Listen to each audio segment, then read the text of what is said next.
Come on in, guys, because it's time for another episode of Outwatch, a Survivor Rewatch podcast. Welcome to Season 3 of Outwatch. We have made it to the beginning of our third complete season. My name is Alex. I will be your host and guide through our experience, and I'm joined by three of my friends who have watched very little Survivor. In fact, I would say all of you have probably watched more Survivor over the course of this podcast than the rest of your life. Is that fair to say? That's correct. I don't even remember what I watched when I was little, so yes. I watched at least season 1 through 7, so we're close. We're close. We're getting there. This season of Outwatch, we will be recapping and rewatching and talking about Survivor Season 6, Survivor the Amazon, the titular season of Survivor. Not laugh at that. Wow. This is a classic season and one that I remember very, very little of myself. And so I'm excited to re-experience it along with our co-hosts. And so without further ado, before we get into episode 1 of Survivor the Amazon, let's introduce you to the co-hosts. First up, the two-time winner of our Outwatch fantasy competition, Adam. Welcome to Outwatch. It's so good to be back. Going for that three-peat. Going for the three-peat. It'll be. I've got a twist for our Survivor Fantasy competition this season that I will reveal to you and our audience in a couple episodes when we do our draft. I'm excited for it. I'm excited for it too. This is the first season that we've watched that includes luxury items. One of the staple plot points of early season Survivor. And so it got me thinking, guys, what would your luxury item be if you were to embark on this 39-day journey we call Survivor? I think I would probably bring my vape rig so I can just rip sweet cotton on the beach all day. Oh, boy, that would be great. Great TV. I think Jeff would definitely have thoughts about that. I don't know if they would be like, man, vaping is the next great American innovation, or if he would hate vaping, but it would be one or the other for sure. I mean, it's 2002, so it's probably the innovation point. Yeah, yeah. Are cigarettes bad at this point in 2002? It's tough to tell. Morality is pretty enigmatic at this point, it seems. We're all picking up the pieces. Smoking might be needed. Who knows? It was one of those things, exactly. It was, like 9/11 happened, and everyone was like, you know what? Like, we're just going to take a year. You can smoke again. It's okay. This seems like smack dab in the middle of that truth campaign, though. You guys remember that? Yes. It's like, this is your brain. This is your brain on tobacco. Fried egg. That's how that went, right? Yeah. And then do you remember the one that was like the like three people lived in that like disgusting home, and then one person like grabs a cigarette and the other two look at him and they're like, bruh, that's disgusting. Yeah. I don't remember that. I do remember that. Yeah. That was my favorite. What Big Tobacco won't tell you is that dirty stink boys don't even like cigarettes. Hey Emily, welcome to Outwatch. Hey, thanks for having me. Hey, I'll ask you the same question as always. What luxury item would you bring on Survivor? Yeah, since you asked, I've thought of a lot of different options. My first thought was maybe like a deck of cards so that I can make friends. That's good. I know, like when I studied abroad in Europe, they were like, just carry a pack of cigarettes, even if you don't smoke, because people like that. So you they could like to follow... bum cigarettes off of you. So maybe it's like the same with cards. I don't know. You could but then I was like, do what I Adam also did. really like to chew gum, and I also use chapstick all the time.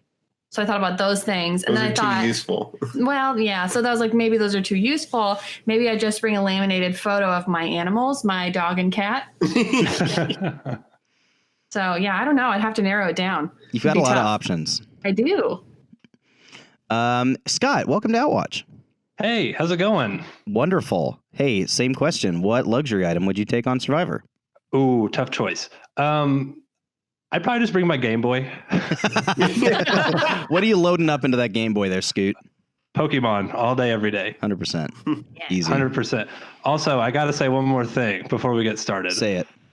Okay, Adam, as one of the great scholars of America, Ludacris once said, "You better not slip up or get caught, because I'm coming for that number one spot." Oh! Oh. The gauntlet has been thrown early on. I would drop my mic, but it's on his stand.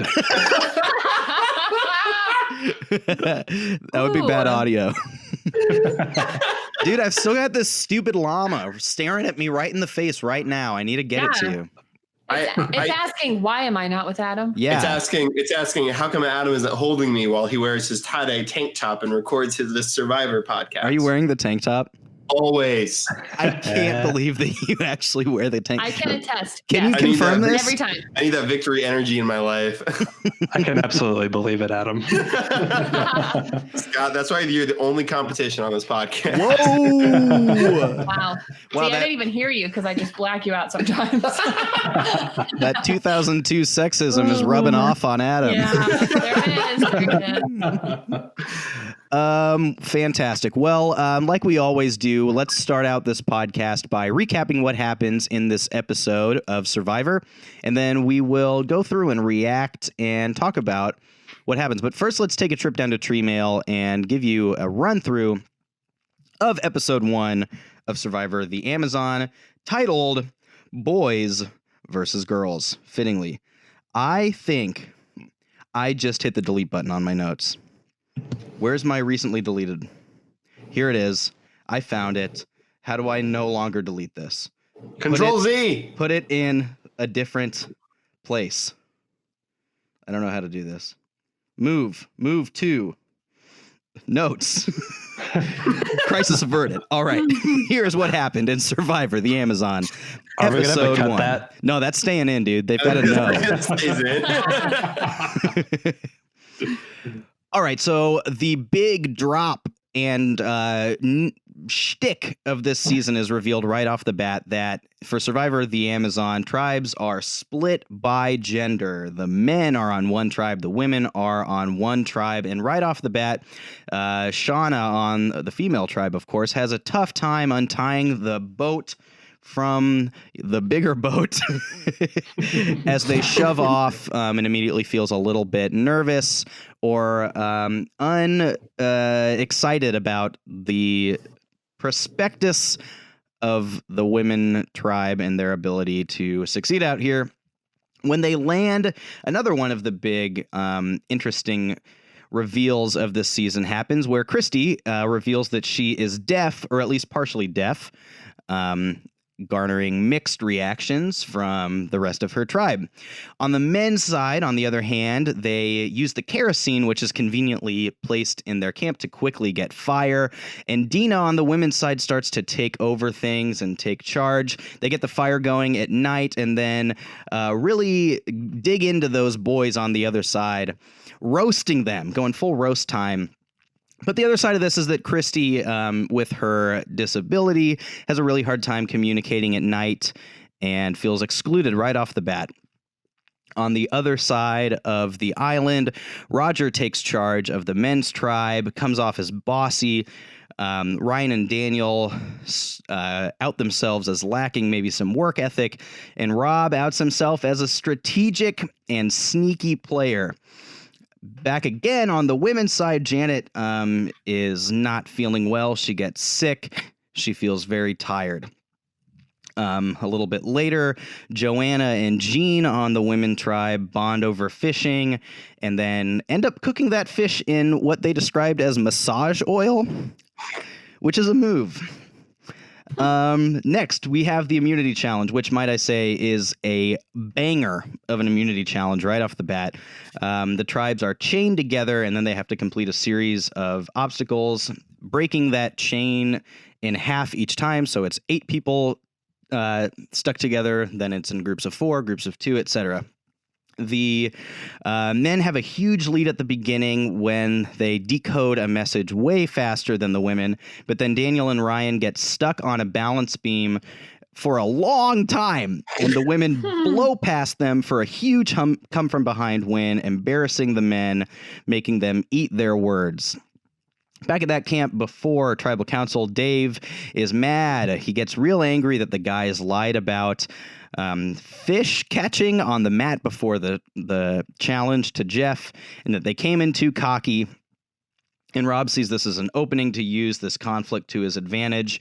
Right before we go to immunity, we've got Ryan going for Roger, Roger going for Ryan, and Rob finding himself in the middle.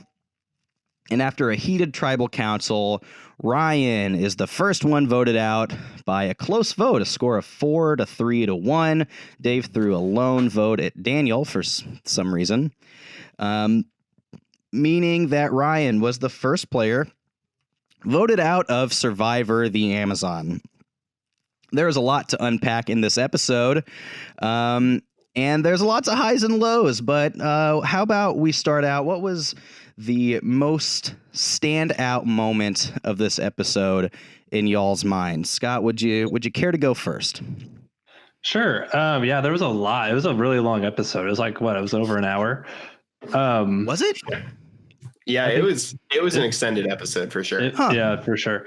I don't know. The overall cockiness of the men's tribe is like the low-hanging fruit. And since I've got to go first, I'm going to go ahead and claim it. The low-hanging coconut, if you will. Yeah, absolutely. Just the overall, this is like the overarching topic, but this does not age well. Yeah. But yeah, that's probably the big thing. Also, the early 2000s sunglasses are a major fashion sin that I picked up on right away. We're gonna have to get into some island fashion. Oh yeah, island fashion is gonna be huge. Yeah, there's a lot of fuel for that. Yep. So those are my two things. But yeah. Emily, do you have a standout moment? Yeah, I would definitely echo what Scott said. I would encourage listeners to this podcast. If you're like, oh, I remember this season and you haven't watched it, don't. Just listen to us. It definitely doesn't age well. We'll give you the better synopsis of what happens and focus on gameplay. Yeah. But I would also say Christy, when she announced that she was deaf, that was a big moment for me just because that triggered my memory when I was little. I remember watching this season because I remember her. And it was just really interesting to watch how hard things could be in this game for someone who can't hear or read lips at night. Yeah. I don't know. That just added a complexity to the game and some empathy, I suppose, on people who have to deal with others who may not be so welcoming, I guess. Yeah. Yeah, I thought her story, especially in this first episode, was really compelling of like, this is a unique thing to Survivor. Like they often pitch Survivor as like the ultimate social experiment. And this is like an element of that, right? Of like, what if we incorporate someone in here who has like different needs or like different ability than the rest of the group? How's that going to work out? Is that going to be a cause for alienation or for like rallying together? And to hear like her the like reality of what Survivor is for her, I found to be really interesting. Yeah. Adam, standout moment. So I was a huge fan of that challenge. I will say that it's a great challenge, and the comeback was amazing. Yeah. I mean, they really like set it up in that way of like the men are really cocky the whole time, and they're like, "There's no way we're going to lose to a bunch of girls. No way we're going to lose to a bunch of girls." And even the girls are kind of like, like on the whole, they're probably going to beat us more than we beat them. Yeah. And then they like come through and they win, like no question, win. So it was like that was really cool to see. It was really well told. We've talked about how good at storytelling Survivor is, and while there are definitely some really questionable edits and probably producer pushed moments, overall I would say like the overarching story was really cool, and especially Jeff talks about at the beginning the conquistadors or whoever when they discovered the Amazon. found this race of warrior women. Yeah. And so it starts with that, and then it ends with the women actually coming back and winning. It was just, it was a really cool Survivor moment. Yeah, I loved the marooning. Like this was one of the most like compelling maroonings I remember. Yeah, where he tells the story. Well, first of all, he splits the tribes by gender, which is a surprise to everyone, and that's kind of fun to see. But yeah, when he tells the story of like the Amazon women, like warrior race, it's like going like you just hear the shtick, right? Of like, oh, they split them by gender. It's like, okay. At least for me, it's like, whatever. I don't know how much there is like to really tell here. But when you set it up with like, we're in the Amazon, where the like story of this place is this like powerful tribe of women, it's like, okay, like that's kind of a cool setup for like the story of a season. Yeah, agreed. It's really well set up. I think there's something we see in these older episodes of Survivor with like the themes that we don't get as much in the newer ones, where it's more about the location and less about the way that they've organized tribes. And this kind of has both of those things combined really well. Yeah. Yeah. I a couple first thoughts regarding the structural reality of Survivor the Amazon. I think that I really think, because we watched Survivor Pearl Islands for our first season, right, which was the season directly after this one. Mm-hmm. Even after just watching one episode of this, I really feel like there's a strong like pivot in what Survivor is about in between this episode or this season and the next season, because you can like, there was still plenty of like early reality show stuff in Pearl Islands, right? But the Amazon is a reality show, like in the truest sense of the word, where you just like put random people somewhere and you watch them like a reality show, right? Yeah. And Pearl Islands, I think, is when the show starts to become a strategy reality game, right? And so what you get in Amazon and all the seasons before it is way more, and this is still like entertaining and good television, but for different reasons, where you get just like, you're just watching these people on an island live together, and like they happen to be playing a game, right? Where it starts to shift in the other direction starting in season 7. So that's, I think, an important thing for us and our listeners to remember going into this season, is that this is a totally different show and a totally different story that's being told, right? Than like current Survivor, and even like, Survivor pretty shortly after this. And the other big thing, like Emily and everybody has alluded to this, that there's like real rough, talk all the way on the scale from like gender biased, unfair talk to like full rampant sexism, which is like real bad and like a big bummer. And I think it's by no means excusable, but like trying to remember, for our listeners who were alive and conscious people at this time, like what the world was in 2002, right? Where like somebody saying she's so hot she could put Viagra out of business. Now you say that and it's like, what? You can't say that. In 2002, again, this doesn't make it right, but that's like a funny joke. It sucks, right? But like, and that's the thing that it comes down to is like, this is such it's simultaneously like a reminder of what we've come from, and also this just like really intense reminder of the way it was. I guess like there's sort of this, this is how far we've moved on this, but also like, look at how bad it was. Yeah. And so, that's certainly going to be a thing that we talk about, but we could make this whole podcast about that.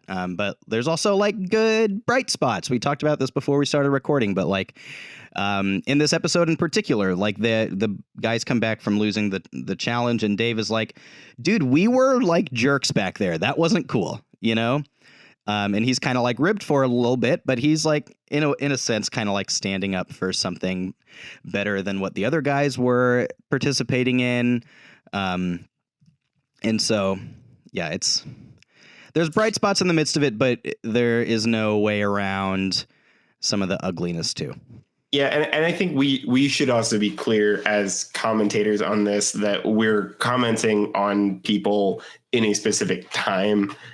It's really easy to talk about this and make it sound like we're gonna just like talk about how horrible these people are, these guys are. Yeah. And like that may not be true anymore. Like they may look back on this and feel really bad about the way that they behave. Yeah.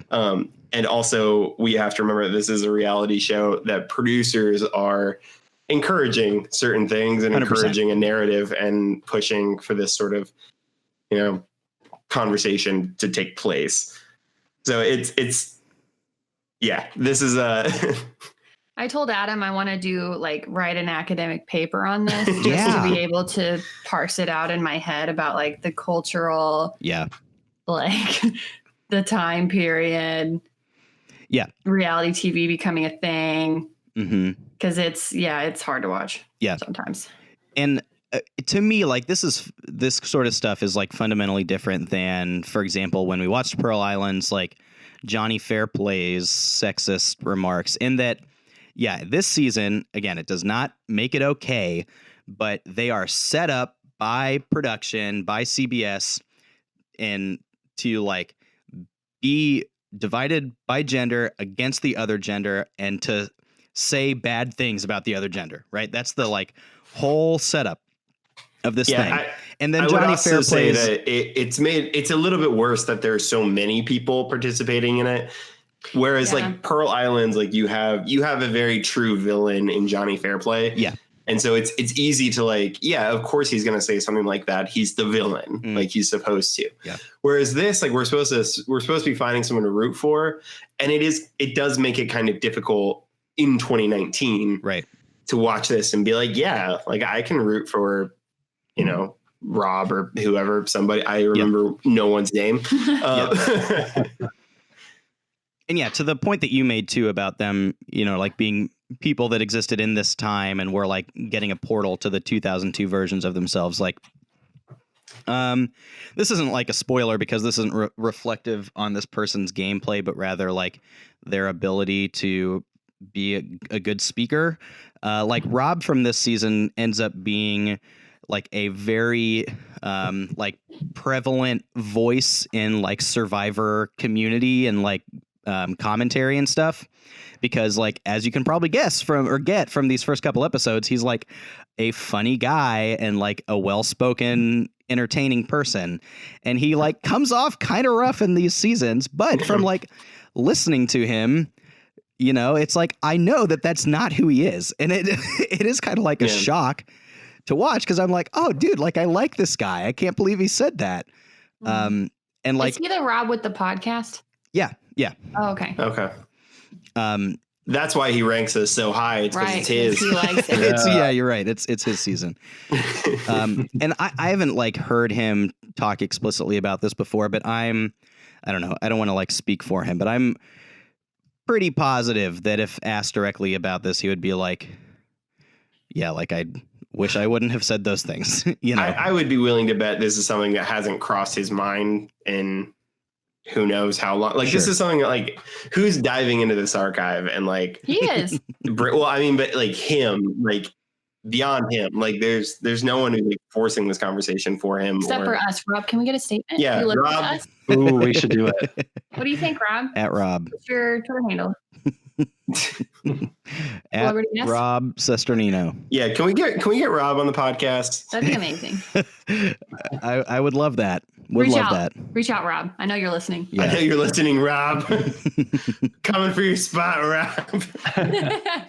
Adam's taking number one in everything. Number one. So to that end, I think it's important that we we don't want to excuse this talk or whatever, but at least in my mind, blame for it rests a lot more on CBS and Survivor and production than it does on the individuals who are kind of put between a rock and a hard place, in my opinion. Again, it doesn't make it okay. Is still tough to listen to. So we were watching this episode, getting ready for this podcast, and we were all texting a bit, and you had mentioned something like that in your text, and we just started watching it, and already I was like, whoa. But then watching the rest of the episode with what you said in mind, I think it's really interesting. I think it would be really interesting to know even how they chose the clips that they used. Like they showed side-by-side comparisons of the tribes making shelter, and they showed the guys like killing it. They're all broing out. They're all cutting down trees and made a shelter in like 2 seconds. And then the women are like, every shot that they showed, they were messing up. The trees weren't falling. Yeah, you get like whatever, clown music. Which, granted, the women took a long time to make their shelter, so that's not like false. But to show those extremes in the shots that they chose. Yep. Well, and they specifically like they show those shots of the women failing, and then there's like very soon after that a moment where the guys are talking about the women, and they do this like weird dreamy like look at the women's tribe, and they're all like bathing or like they're in the river, and they're like it's really like the production, like the actual like producers and the editing of it, it's done so it in 2019 terms, it's in really poor taste, but it's like the only time you see them cohesively together and not screwing up is when the guys are talking about them as sexual objects. And like, I it's just like that part is what makes it so much worse for me. Yeah. And that's not on the guys. Like it's on the people who made the decisions. Well, it's both, but I mean, production has amplified that. Yeah. Production amplified for a story. So it makes it worse. That's all I'm saying. And that's what I think. Yeah. That's what I thought of when you mentioned that about, blaming CBS. Yeah, you're right. The story that is being told in a lot of ways is that, and that's not cool. Yeah. So anyway, who was the president of CBS in 2002? you can tweet at Mark Burnett, executive producer of Survivor. Mark. Yeah, has he been Me Too'd? Are we okay with him? I don't know, actually. I think he's good. I don't know though. It's an extensive list. All right, let's get off the internet because it's terrifying. What else you got to talk about, Alex? Okay, yeah. So let's move on. Like we said off the top, we could talk about this for the whole podcast, and it'll definitely be something that comes up frequently. But let's do as best as we can to enjoy the season despite this nastiness. And I think there is still a lot of like entertainment in here. And a lot of fun characters. And I said this off air, but in my limited memory, and again, this was like a 10-year-old version of me that watched this. Like, I think this lightens up as we get going. If my knowledge of Survivor as a category, it's like this theme related stuff is really heavy at the beginning, and then it just kind of turns into Survivor, and the theme is less relevant. So hopefully that's the case here too. I believe in Survivor. Yes. And then we just won't venture back into these early seasons. Okay. Let's talk about a little bit from a game and TV show perspective about what this gender divided tribe division does to the way that this game works. Obviously that's the like biggest story and the biggest shtick from this season. What sort of like players do you imagine that being divided in tribes by gender, who do you think benefits from this sort of thing? Who do you think loses something? I don't know if you're thinking like specifics in this game or just like kind of archetypes, but who do you think gets a bonus and who gets a loss from this sort of split? This is a really weird question, I guess, because I'm trying to think of like the thing that's really missing in the women's tribe right now is someone stepping up and being a leader that everyone kind of listens to. And I'm trying. My initial thought was like I can only think of men who really stepped up into that position. But then we just got done with this last season, and like that one girl from the Brain tribe stepped up to be the leader, and she was terrible. But she still stepped up and they did work for it. So I think that's the biggest thing that the women's tribe is missing, but I'm not sure if that's a result of the way that the tribe has been divided. Just like the personalities on the tribe. Yeah. Yeah. And then I think there's definitely like a natural fear of like, well, the men will dominate in physical challenges, which is obviously a really like sexist view on that. But like there is that natural fear involved, and then the women win in the first challenge. So like, yeah, you're okay with that. Yeah.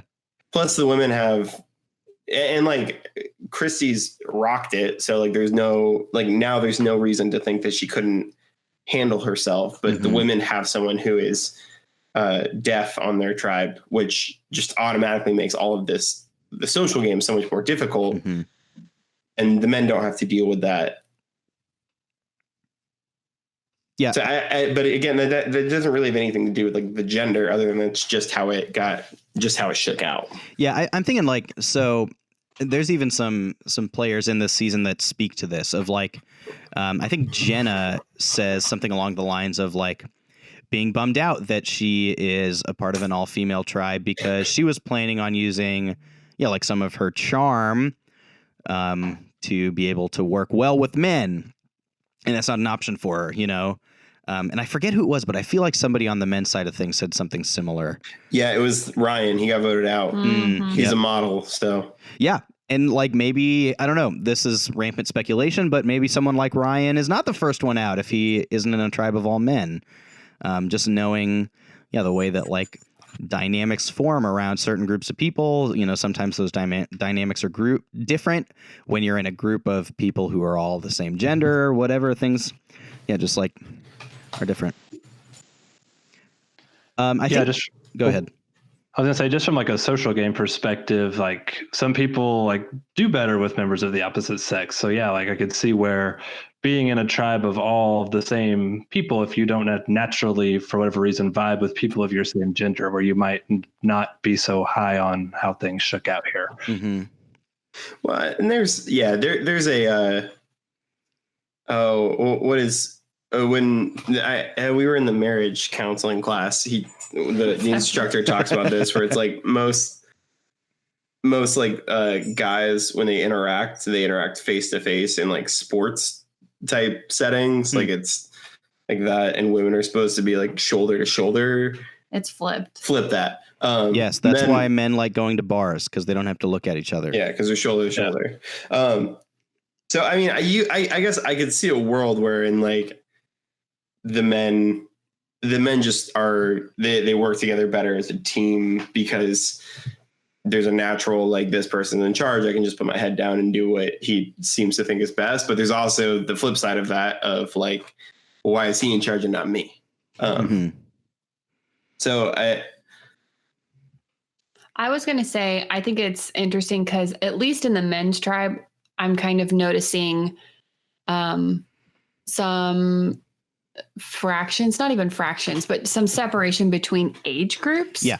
Which is interesting. I feel like people just kind of want to click together, and so they're all guys and they're kind of like relating to each other based on their age. So there's some, and I don't know anybody's name, but there's an older guy who's kind of taking charge and being the leader. Roger! Yes. Roger! And then I think some of the younger guys who are saying some interesting things probably feel more comfortable doing that because they're all kind of like doing it, which is an interesting social observation, I suppose. That's what I've noticed. Yeah, I picked up, like, there are the two older gentlemen. I think it's Roger and Butch in the men's tribe. Yeah. Believe in yourself. Believe in yourself. Just kind of how each one kind of acts and how the younger guys tend to kind of react to how they respond. Like, I got the sense that, like, Roger, they kind of like, whatever, we don't really like him, but okay. Yeah, shut up, Dad. But then I feel like they kind of like respected Butch a little bit more. So I just thought that parallel was it was interesting watching the first episode. Yeah, Butch is too wholesome for this show with his believe in yourself banner. Love Butch. I don't know the best time to use this clip. This was a really, really stupid thing that someone said from the male tribe. during camp building that I just had to record, and I feel like there will be uses from time to time. It's all good in the neighborhood. It's all gravy, baby. It's all gravy, baby. What's that even mean? 2002 was cool. They did seem to have a lot of like cheesy one-liners. Yeah. That's a guy thing. Well, even all gravy, in the baby. second episode, or was it the second one? Yeah, the second episode, she said, it's a spoiler, but there's another cheesy one-liner in the next episode coming from the women's tribe. Dave, I think maybe it's just Dave, because also in this first tribal council, Dave's like, bangarang. It's like, what? What is that? Oh, what a do. When did Hook come out? Wait, what? That's not a reference to the movie Hook, is it? I have no idea. I never saw Hook. Hook is a movie starring Robin Williams. Oh, that came out in I'm absolutely was a reference to that. I'm genuinely impressed. Yeah, so basically, like, Robin Williams is Peter Pan, and he like leaves Neverland, and he grows up, and he comes back, and there's this kid named Rufio who like took over, and that's all like the Lost Boys things is bangarang. Anyway, Cool. Man, these things never get old. Do you know how many times a day I say that? Cool. everyone needs to watch Hook. It's a good movie. Yeah, something to consider. Oh, so good. All right. So yeah, we talked about luxury items already a little bit due to the opener, but this is the era of luxury items, which is a staple in early season Survivor. This is something that, like, I remember, it was always in cast bios. It's like, oh, this is the person's luxury item. Sometimes they take a pretty prominent role in the storytelling. Other times they don't, but it's always like, yeah, like an important part of the editing of a show, of this show at least. And this is our first interaction with the luxury item. We see Butch's big "Believe in Yourself" banner, as we've alluded to. And we've talked about, of course, the luxury items that we would bring. Do you guys have any, like, you say that you watched like early season of Survivor like most of America did. Do you guys remember this luxury item device? Did people used to bring toothbrushes? Okay, everybody gets a toothbrush. Oh, okay. Wow. Everybody gets a toothbrush, sunscreen, and feminine hygiene products, I believe. Condoms? I don't think they get condoms unless they were like, yo, producers, need a They condom. get in the Olympic Village. I think if they these are so asked, similar. the producers would be like, hell yeah, I'm getting you a condom. So, do you remember the luxury items, though? I don't, but I don't remember much. Like I said, the only thing that triggered my memory was Christy. Yes. I remember them being a thing. I don't remember anything specific about them. Yeah, that's how I am. I don't remember much, but also I'm like not surprised at the thing. I remember from one early season, I forget who it was and what season, but some guy brought like a huge freaking American flag. Why? Yeah. And it like became, like it's in the background of every shot now at the camp. And it was just like very overt. It's wonderful. Yeah. America. Cool. So we talked about Christy a little bit too. I think we've covered that storyline pretty well, right? Yeah. Yeah. I think so too. This is I found this to be really funny. It did devolve into some problematic talk, but speaking of the luxury items too, Rob's luxury item is a magic 8-ball. Oh yeah. Oh, that's right. He seemed genuinely like, I had a moment where I was like, does he really believe that what the magic 8-ball says is true? Yeah, let me. I'm beginning to think that's how he lives his life. Let me hit you with this. Okay. There are spirits in this jungle, and through the magic of the magic 8-ball, I can channel and harness those spirits. Yeah. How serious? Scale of 1 to 10. He's a computer programmer, and that's basically magic. So, Okay. So like 10. especially in 2002, that wasn't. I just put these buttons and the computer does magic. I think that they still use like cards back then. I don't. Floppy disks? Yeah. I thought the sequence was so funny.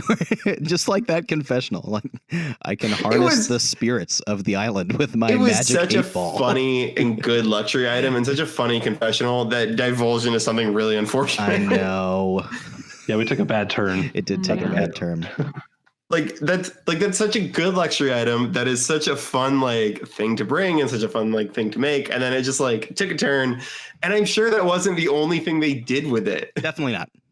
Definitely not. I do like how he's like, we don't ask it if we win. Yeah, which leads me to think it's like an 8 out of 10 how serious he is about it. So right. I'm pretty sure it's a big funny joke. because he's basically saying we don't ask you questions that we'll definitely get answers to. Yeah. And to the point of the locker room talk too, again, if they are on a tribe that is not only men, what % chance is there that they openly say, am I going to hook up with this girl? Yeah, it doesn't happen. Very low. It probably doesn't happen. I blame CBS. Okay, so I blame CBS. Yeah, CBS is fake news. Yeah. Oh. Hey, we know Survivor scripted anyway. Ha ha ha.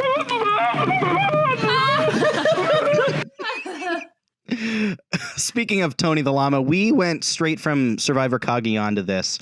And the difference, this struck me so hard watching this, how and we talked about it a little bit already, but how striking the difference between these two shows are, right? Of yeah. And not just the the fashion and the quality and the structure of the show, but what the show even is. Cagayan is a complex survival social strategy competition, and Amazon is 16 people living in the jungle, and one of them gets voted out each episode. And there's the game element, there's the the strategy element, but I don't know, and I will tell people that old Survivor's a lot more about the surviving. But a lot of this wasn't even about the surviving, It's just let's see what interesting things these people are doing and talking about, Which what makes me love Survivor more than anything else is this game. I feel like I've said this before, but I love the game aspect of the show. I find it to be so interesting to strategize and analyze how to play this game well. But this is another kind of it's an interesting, almost entirely different genre of television. The thing that really keeps striking me as we're watching is I grew up with Survivor and I didn't watch it every single year, but I know what it is. I know that it's a strategic game, but these people are one of the first groups to ever play it. Right. So they don't have that. It's almost inherently understood at this point if you kind of grew up with it, but for them, they're just building it. So that's so different. Yeah, I remember watching Survivor as a kid with my siblings and everyone having to help keep track of who has a vote. So it'd be someone Roger's name came up and I'd be I got it. I'm tracking Roger. And then so-and-so's name would come up and, my brother would be okay, I got Rob. And, that's cute. Multiples of us would track the votes because everyone would just kind of vote. Right. There wasn't anywhere near as much strategy. Whereas in the later seasons, it's between two people. Right. Every time, from day one, it's between two people. So I don't know. In some sense, I think it is a better strategy game, but I think it also has lost some of that charm to it. Yeah, there's a charm to this sort of season. Yeah, but everyone has their own game. Yeah, in this, everyone's just kind of I don't know, I don't like him, I'm gonna vote for him. I don't know, and other seasons, you kind of see this strong arm where it's not me. All right, whoever you want it to be, but I'm gonna vote for them. Yep. Yeah, I think of old Survivor. So I'm going to throw out a sports analysis, or kind of a sports. So you think of I don't know, Wilt Chamberlain or somebody who played way back in the day. Everybody's yeah, he was a really great player, but also how great were the people he was playing with? Yeah. Kind of thing. So that's how I think of new Survivor. Everybody knows the game. Everybody knows what it's about. etc. Versus like Survivor Amazon here, people are still trying to figure it out. Those like impressive, innovative players are still able to do that more, I guess, because it hasn't been done yet. Yeah. Versus, nowadays. And there's like examples of this being proven, right? Where like you have a legend from early, first 5 seasons of Survivor come back for like a returning player season later on. And you're like amped because it's like, oh, wow, can't wait to see this person play again. And they suck because they don't know how to play the new version of Survivor. It's like, yeah, I think that's a good analogy. It's even like I couldn't imagine. Who's the person who has the llama impression in Kagan? Why can't I think of his name? Tony.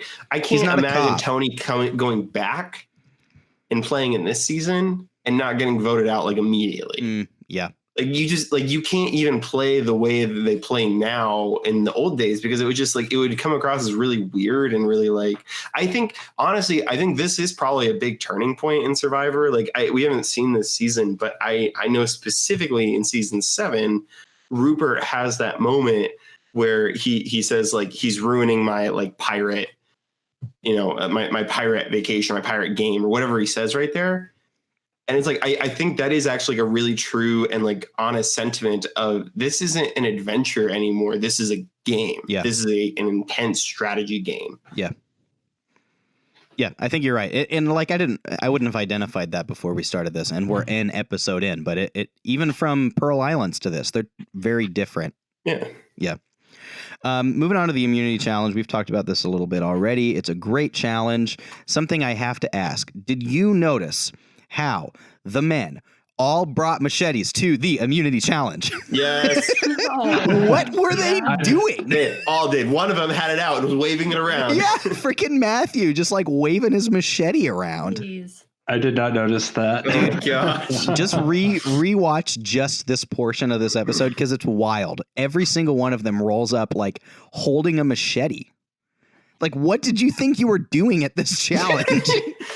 We're gonna cut their heads off. It was an intimidation point. Yeah. Maybe. For today's challenge, 1-on-1 duel to the death with your machetes. Survivors ready? Machete. ready, set, machete. Yeah, it was just wild to see. And we've already touched on this, but this is like, I was so pleasantly surprised with how cool this challenge was for a first episode challenge of season 6. It's like that mechanic of you're in one big group chain together and then you like get into smaller and smaller groups is like really interesting. Yeah, it was. And like mechanically it allowed for both, like, okay, you have to work together as a group. And also there's a chance here for every individual to mess up and like screw themselves and get voted out, which is and to great. See that individual screw up. It's not just like, oh, an individual messed up, but there's 8 of us. So it could have been me, but we're not 100% sure. It slowly singles out everyone. Yeah, it's a great challenge. And it made me think about, too, I wondered how they would do this. And I think we've watched 2 episodes so far, and I think that this holds true. But like, I wondered how the producers would design challenges for this phase of the game in the tribes that are divided by genders, such that it doesn't give one gender like a distinct advantage over the other, right? And I think that the challenges we've seen so far have done a pretty good job of that. Not to oversimplify things, but this one has like aspects of like balance, which isn't necessarily tied to, one gender being better than the other. There's a decoding process. There's like general speed, right? Which are all things that, I don't think that one group would have a distinct advantage over the other in. Right. It's pretty much 50-50. Like, yeah, anybody could be good or bad at any of those things. And then anything we need to talk about at Tribal here. This is a close vote. It ends up. There's kind of the 2 factions. There's the Roger faction of kind of the older guys, and then there's the Ryan faction of the younger guys who are both swinging at one another. And it ends up being Ryan that's voted out 4-3-1. The other 3 go on Roger, and then the 1 ends up on Daniel that was casted by Dave. Anything about the vote out here that you want to talk about? Anything about Ryan's game that's worth talking about? I just don't. I don't feel like there was much. I didn't see the strategy in this. Yeah, it felt like it just happened. Like, I understand getting rid of Roger. He's a leader in the tribe, but like, and like he might annoy you in that, but also like he's the leader in the tribe. You can get him out anytime. Like you'll be able to rally votes against him whenever. It was who left? Was it Ryan? Ryan's the one that left. Yeah. Mm-hmm. Yes. Was he one of the guys who kept screwing up in the balance beam? Yep. Yeah, it was him and Daniel. Okay. So in my mind, it should have come down to those two. It's weird that Roger was even like so close to that. Mm-hmm. Yeah, I did find it interesting how Ryan immediately pivoted to Roger. I'm like, I don't know. I could just be dumb and be better at commenting on this than actually playing. But I would have thought that going after Daniel would have been like the play. Yeah. Well, and there was at least 1, maybe 2 times where Ryan made it across the balance beam and Daniel screwed up. Like, yeah, it was definitely more on Daniel in that particular challenge than it was on Ryan, but they were kind of lumped together.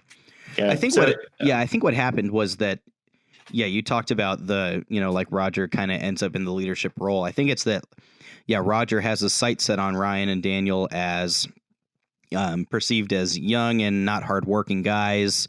And they kind of goofed at the challenge, right? And so those were the people that he got his sights on. And as somebody willing to kind of take charge and rally votes, that's, how things went. Worth, I guess, pointing out here that the votes for Roger came from Matthew, Daniel, and Ryan. And then Dave's vote was for Daniel, like we said. So the other person who sided with Ryan and Daniel was Matthew, the guy with the extreme kind of like heavy comb over and the wildly waving machete. Correct. That's the one. So yeah, it does kind of feel like it's sort of divided by age. You've got Alex, Butch, Roger, and Rob. I guess Rob's not necessarily any much older than Daniel or Matthew or Ryan, but Alex, Butch, and Roger definitely are. Yep. So that's how that all shakes out in this first tribal council. Like you said in your analogy earlier, Adam, you get like a random stray vote here and there with really no strategic implication, but just because somebody doesn't like someone. The charms of old school Survivor. And that's that from episode 1 of Survivor the Amazon. Anything that we missed here? Anything that's worth talking about before we wrap up? 2002's fashion game was on point. Dude, I'm ready for an extensive island fashion segment coming in this next episode. Oh yeah, it's coming hard. We'll bring it. Well, that's that then. Thanks for listening to Outwatch, a Survivor Rewatch podcast. Make sure you subscribe. We just kicked off this season of our Outwatch recap, so make sure you subscribe so you don't miss any of the episodes forthcoming. We've got one more episode before we break into our Outwatch fantasy draft, so you want to stick around for that too. Next time on Outwatch, we will be recapping episode 2 of Survivor the Amazon, titled Storms. Wow. Thanks for listening. We'll see you next time.